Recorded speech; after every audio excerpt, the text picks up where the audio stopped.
Hi, teachers. I wanted to jump on to YouTube today to help you guys out a little bit with the Dojo toolbar. So I'm going to make a couple videos going over each section of Dojo, but I know this is the one I use most often, so I'm going to show it to you based off of my incoming students for the 2020-2021 school year. So I'm going to just start here. If you have not already made your class, just go ahead and jump over to my other video called Teachers. This is how you create your own Dojo class, and you'll be set to go. Down here at the bottom, you're going to see 1, 2, 3, 4, 5, 6, 7, 8, 9 different sections. We're going to go through each of those quickly and efficiently today. The first one is your toolkit. These are 8 different tiles that really help organize your class. You can use the timer, the random, group maker, noise meter, directions, think, pair, share, today, or music. Now, one of my favorite things to do is download the Class DOJO app on my cell phone. Therefore, if I'm at the back of the room and I throw up my phone, I can actually contact from my phone up to my computer that's being displayed on the screen, the Promethean board or TV, and put one of these on there. For example, maybe my students are working hard and I need to remind them they've only got 1 minute left. So I can go here on my cell phone and this will pop up right on the front of the screen, just like it's doing on yours as we speak. Once it gets down to where you need to, timer goes off, reminds students what they need to do. Another part of that toolkit I love is this randomizer. It will choose any student from your classroom, a great way to see if you need a helper to do something, if you're trying to kind of pull sticks the old-fashioned way, just a technology way to do this. Another thing you can do is click down here for toolbar and do a group maker. This is one of my favorite things to do, especially when I don't have all the time in the world. Maybe I need my students broken out into groups of 4. So all I need to do is click on that 4. It'll create my groups for them. And of course, it looks like I've only got 3 in one section, but it's a pretty nice way to do it. You can always do it again.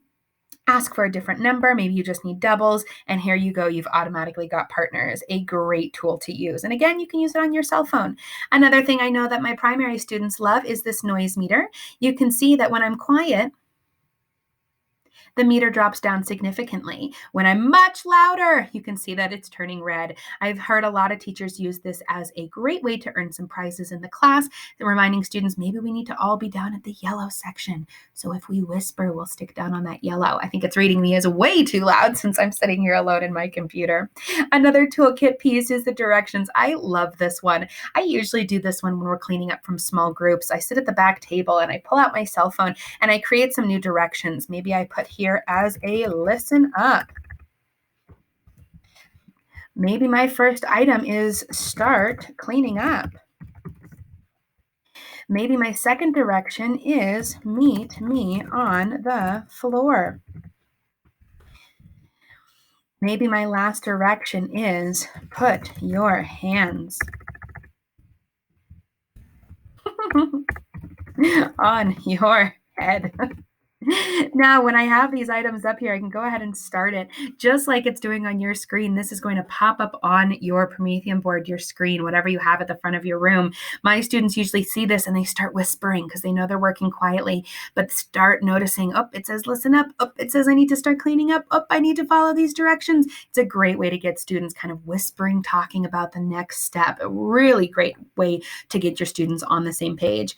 Last but not least, there's a couple more. Think, pair, share. This is a great one to do. Displaying questions on the screen and just simply talking through them. It's a great visual for our students who kind of need to rethink that question over in their head. Today here is a great way to show a good morning meeting. Maybe you want to have your students come in. You want to start out with some announcements, tell them what their daily work is. Again, whatever you put on there. Come in and take a seat. You will be able to start and it'll just be a quick morning message. I know a lot of teachers use this as a quick update for their morning meetings. Last but not least, we've got our music. This is a great one if you are enjoying kind of that focus sound or those sounds where you need to do maybe a quick exercise. Throw on that active music, give students 30 seconds to get back to their seats. Maybe they are doing some free read Friday and need some focus music. This will play right out of your computer, right out of your screen, okay? A quick reminder that these 8 icons are also available on the cell phone app and even easier to use through there. The next thing down here on our toolbar is attendance. I use this every single day. I click here and I click my students who maybe were absent, or my students who were late coming in, or my students who are leaving early. Once you save that attendance, it'll actually black out the students or gray out those students who are no longer there. Therefore, when you're adding whole class points, it will only give it to those 19 students that are present and taking out those 4 who maybe left early or did not come that day. Another tool I love to use is my select multiple. Maybe I saw all the ladies sitting at one of the tables working really focused. I can click multiple students and give feedback. I also use this select multiple for my students who are helpers in the hallway. They have an iPad, whereas they're walking down the hallway, they select multiple. Whenever they see a student doing the right thing, they click their name. By the time we get where we're going, they give feedback and tell them they did a great job in the hallway. So another great way to use it. Another randomizer here, they've thrown it on the front screen to help you out so you don't have to go through toolbars. Maybe you want to give that extra student a little extra love. Maybe they need an extra dojo point.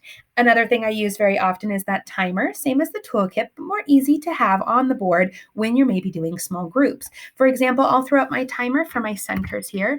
I put 15 minutes on the timer, I pull it down here at the base, and I'll press my start button. Then I can go back to my small groups, teach my small guided reading groups, which may look a little different this year, but my students can still have a timer. This is a great visual for those students who need to kind of time themselves out while they're working independently, but also give an opportunity that when I see a student from the back of the room doing something great, I can use my cell phone app, click on that student, tell them how awesome they're doing, and it'll remind them on the front board as well. This is what I have displayed during that small group time.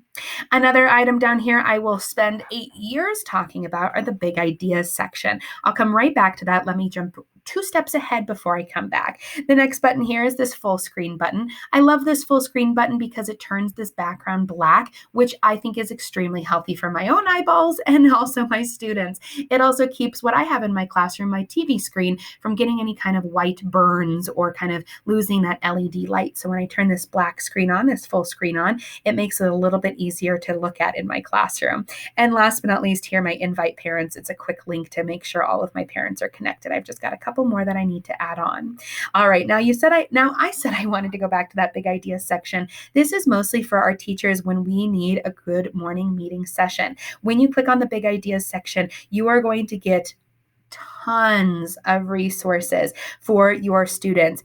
Each of these icons here has an entire lesson, video, questions, and activities that go along with it. I often like to start right here at the top with growth mindset. Each of these sections, and again, you'll have to explore a little bit, have some videos, have some questions, and have some activities. These videos and activities can be limited to 5 to 10 minutes. What I like to do is have my students lay down, sit at the front of the room, make sure they can see the activity, and go over them in full. At the beginning, you'll notice what the topic is. You'll get some information on it, a discussion guide, and a quick lesson on when you're going to watch the video, discuss it, and you can even share it to Class Story. I use these and my students love them. Some of my students will say, oh, I watched these last year, and I say, great, that's the best thing you can do is re-watch your favorite TV show, your favorite book, rereading your favorite book, or of course, re-watching a great video on Class Dojo. I do these very, very often. I share this video with my students. They sit silently and listen to it. We discuss the video by going through some of the questions that the students might have answers to. And then last but not least, I like to share it on my Class Story. This will not only send it to the students' accounts, but to the parents' accounts. So the parents can say, wow, you watched this video. Tell me a little bit about growth mindset. And again, I don't know if I say this enough, all of this information can be translated into 35 different languages. So when you do share this on your Class Story, parents can simply click and translate it so they know what's going on. All right. So now I know this is not all the information you may have wanted, but I did want to go over all of these different bars down at the base of your Class Dojo. I will log in later and do a couple more videos on our portfolios, our class stories, and any other questions you might have. Just shoot them my way and I'm happy to help.